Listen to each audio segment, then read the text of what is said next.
मेरा ये मानना है कि कानून घोड़े को पानी दिखा सकता है लेकिन पानी पिला नहीं सकता। तो कानून अगर ना हो तो हम और आप जितने सिविलाइज तरीके से रह रहे हैं उतने भी सिविलाइज तरीके से ना रह पाएँ।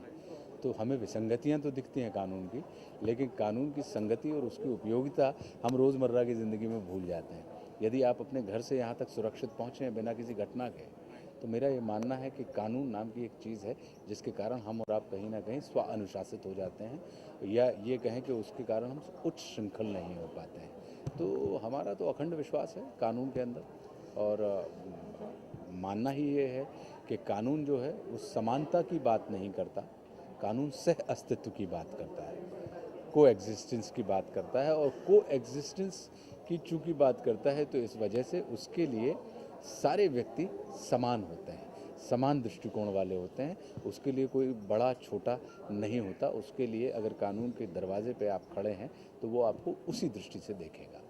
जैसी बात आपने की, हर कोई मानता है इस बात करेंगे, लेकिन हाल ही में जो भी केस हुए हैं उसमें ये देखा जाता है कि हैसियत के हिसाब से या नाम के हिसाब से अगर आप कोई जुर्म में शामिल भी होते हैं तो भी आपको मतलब बरी कर दिया जाता है। तो इस बारे में क्या कहना चाहेंगे? देखिए क्या होता है कि मेरा ये मानना है कि मेरे लिए अदालत बिल्कुल उतना ही पूजा का स्थल है जितना कोई मंदिर है या कोई मस्जिद है या कोई गुरुद्वारा है या कोई चर्च है। और अदालत से में होने वाली कोई भी कार्रवाई मेरे लिए पूजन की कार्रवाई है।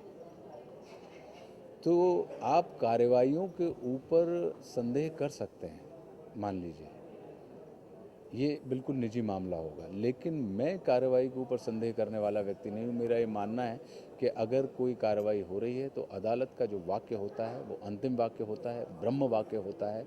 और जज ने अगर कोई फैसला दिया है तो उन्होंने बहुत सोच समझ के और तमाम चीज़ों को ध्यान में रखते हुए, साक्ष्यों को और गवाहों को ध्यान में रखते हुए एक फ़ैसला सुनाया है। अब अगर उस फैसले के खिलाफ आपको आपत्ति है तो अदालत ने वो प्रोविज़न भी हमको और आपको दिए हैं कि अगर आप लोअर कोर्ट से हारते हैं तो आप हाई कोर्ट में चले जाइए, हाई कोर्ट से हारते हैं तो आप सुप्रीम कोर्ट में चले जाइए, लेकिन आपको उस प्रोसेस के ज़रिए जाना चाहिए। और अदालत की कार्रवाइयों को या अदालत के फैसलों को चुनौती आप अदालत में ही दे सकते हैं, उनको चौराहों के ऊपर खड़े होकर हमको और आपको डिस्कस करना नहीं चाहिए। कारण क्या है? क्योंकि अगर हम चौराहों पर अदालतों को ले आएंगे तो फिर जो हमारी ज़िंदगी के जितने भी पवित्र स्थान हैं, अगर आप और हम देखें तो ये सब हमारे समाधान के केंद्र हुआ करते थे, चाहे मंदिर हो, चाहे मस्जिद हो, चाहे अदालतें हों। लेकिन हमने इन सब के ऊपर प्रश्न चिन्ह लगाकर इनको समस्याएं बना लिया है, तो फिर हमें समाधान कहाँ मिलेंगे? कि अब मंदिर की भी बात करें तो हमको लगता है कि वो समस्या हो गई है, मस्जिद की भी बात करें तो समस्या हो गई है, अब अदालत की भी बात करें तो समस्या हो गई है। तो ये सब हमारी समस्याएं नहीं हैं, हमारे समाधान के केंद्र हैं। तो हमें अपने इन समाधान के केंद्रों को ऊपर पूरी आत्मा के साथ विश्वास करना चाहिए।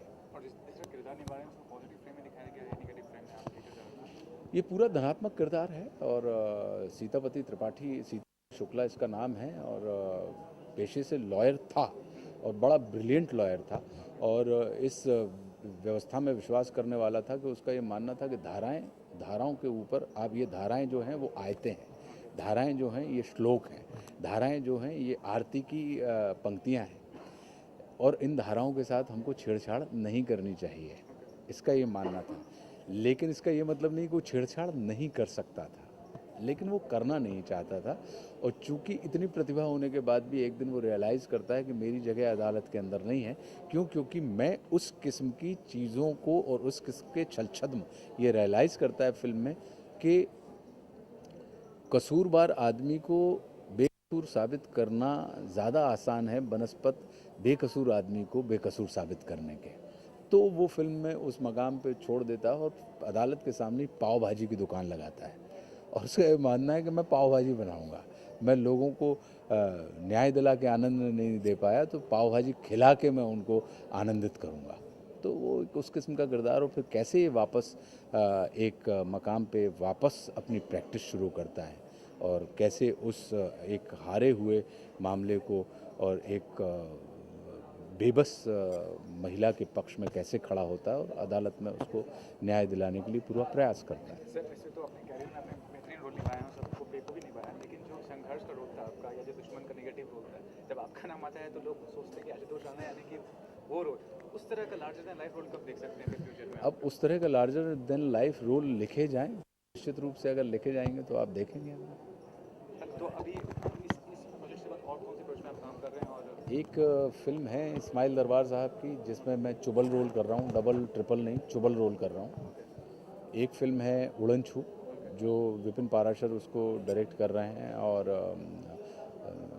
आर विजन जो चैनल है वो उसको प्रोड्यूस कर रहा है, तो वो भी एक किस्म का सटायर है। तो ये, और एक फिल्म ये है चिकन करी लॉ, और एक फिल्म है जो मुजफ्फरनगर के दंगों के ऊपर आधारित है। तो ऐसी 4-5 फिल्में हैं जो मैं इस वर्ष कर रहा हूँ। ये जो फिल्म है सब्जेक्ट रेप विक्टिम के, तो रेप जो होता है जो accused होता है, क्या सजा होनी चाहिए आपके हिसाब से उस पर? मुझे लगता है कि बलात्कार दुनिया का सबसे जघन्य अपराध है, और ऐसे जघन्य अपराधों की जो भी कड़ी से कड़ी सज़ा होती है वो होनी चाहिए। कड़े कानून का लचरता के साथ पालन करने की अपेक्षा किसी